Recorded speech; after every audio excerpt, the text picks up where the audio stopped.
কথার উপর মতো আর চুপ থাকাটা স্বর্ণের মতো মূল্যবান। সব কিছুই নির্ভর করে পরিস্থিতির উপর। উদাহরণস্বরূপ, স্কুল শুরুর ঘন্টাটি আমাদের বিরক্তিকর মনে হলেও ছুটির সময় ঘন্টার আওয়াজটি মধুর মনে হতো। হ্যালো ভিউয়ার্স, আসসালামু আলাইকুম। বরাবরের মতো আজকে আরেকটি ভিডিও নিয়ে আপনাদের মাঝে চলে আসলাম।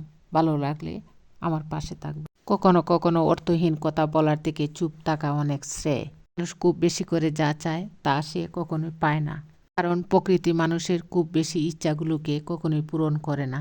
লোকে বলে, তুমি তার মধ্যে কি দেখেছো? আমি বলি, তাকে দেখার পর আর কিছুই দেখিনি। একটা সময়ের পর মানুষ কাঁদে না, নীরবতাকে সঙ্গী করে নেয়। কিছু মানুষ আপনার জীবনে ঝড়ের গতিতে এসে আবার সুনামির মতো চলে যাবে, আর মাঝখানের ক্ষতিপূরণ করতে লেগে যাবে আপনার সারাটা জীবন। মানুষ অবহেলা বেশি দিন সহ্য করে না, একদিন ঠিকই মুখ ফিরিয়ে নেয়। কোনো কিছুতে তিক্ততা চলে আসলে তখন মানুষ দূরে চলে যায়। ভালো সম্পর্ক তখনই তৈরি হয় যখন কেউ তোমার অতীতকে গ্রহণ করে, বর্তমানকে সমর্থন করে, তোমাকে ভালোবাসে আর ভবিষ্যতের জন্য উৎসাহ দেয়। সময়ের মূল্য আমরা তখনই বুঝি যখন ফেলে আসার সময় অকারণে ব্যয় করে নিজের ক্ষতি করি। এই অনুভূতি জীবনে একবারই আসে, একজনের জন্যই আসে, পরে চাইলেও তা অন্য কারোর জন্য জেগে ওঠে না। দায়িত্ববোধ শেখানো যায় না, সময় আর পরিস্থিতি দায়িত্ববান বানিয়ে দেয়।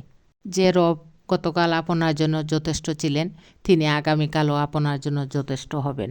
যে ব্যক্তি রবের উপর প্রবল বিশ্বাস রাখে, রব তার ইচ্ছা অপূর্ণ রাখেন না। সম্মান আর ভয় কখনো এক হতে পারে না। মানুষের অন্তরে সম্মানের স্থান করে নেওয়া উচিত। ভয় তো মানুষ কুকুরকেও পায়। নিজের অপরাধ স্বীকার করা হলো জ্ঞান অর্জনের চাবি, আর অহংকার হলো তালা। যে নিজের অপরাধ স্বীকার করে না, তার অন্তরে অহংকারের তালা পড়ে যায়, আর তাই অহংকারী কখনোই শিক্ষা নেয় না। এমন কাউকে ভালোবাসা উচিত নয় যে রবকে ভালোবাসতে জানে না। তাকে সঙ্গী করো না যে তোমার দোষ মনে রাখে কিন্তু গুণ ভুলে যায়।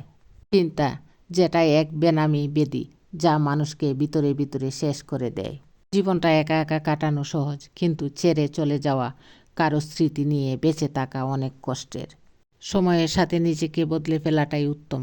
আশেপাশের সবাই যেখানে দিব্যি নিজেকে পরিবর্তন করায় মগ্ন, সেখানে নিজেকে আগের সময়ে রেখে দেওয়াটা বোকামি। শারীরিকভাবে অসুখী থাকার চেয়ে মানসিকভাবে অসুখী থাকাটা আরও বেশি কষ্টদায়ক। অল্পতে খুশি থাকা সহজ, কিন্তু সেই অল্পটাই সহজলভ্য নয়।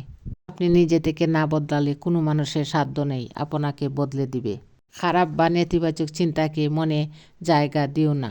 এগুলি হলো আগাছা, যা তোমার আত্মবিশ্বাসকে নষ্ট করবে। যে সম্পর্ক অন্যের কথায় নষ্ট হয়ে যায় তা কখনোই সম্পর্ক ছিল না। ধন্যবাদ সবাইকে। আসসালামু আলাইকুম।